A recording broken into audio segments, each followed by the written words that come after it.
I really remember that moment. It seemed to be a day like any other.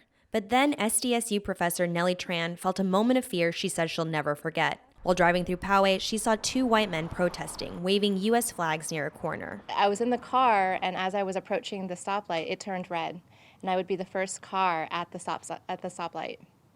And I had this thought that maybe it would be better if I ran the light. She ended up stopping, but the moment has stuck with her.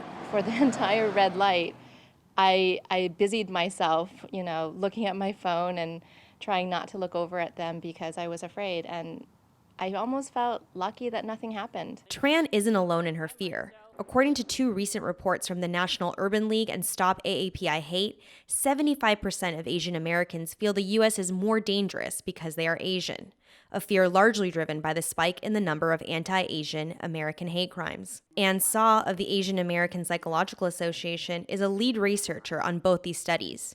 She found that 1 in 5 Asian Americans report racial trauma symptoms after experiencing a racist incident. It could be depression, it could be anxiety, anger, decreased self-esteem, avoidance or numbing, intrusive thoughts.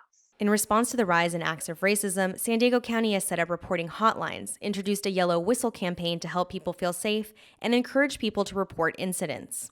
And the act of reporting is something researchers, like SAW, say can help communities heal. We found that after reporting to Stop AAPI Hate's reporting portal, Asian Americans reported a reduction in racial trauma symptoms. That's because a key part of reporting is just talking through the experience and taking control.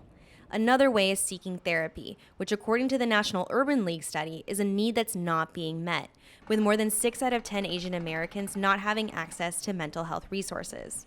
And that's something Nellie Tran is working on fixing. As a professor at San Diego State University, Tran is training the next generation of diverse therapists to bring their cultures into their practice. We asked them to talk about their past experiences and not to be ashamed of, experiences of poverty and migration, and to really think about how those experiences influence who they are today, and that they can be together with them rather than top down. Last Friday, California Representative Judy Chu of Pasadena reintroduced legislation aimed at ending mental health stigma in the AAPI community. Christina Kim, KPBS News.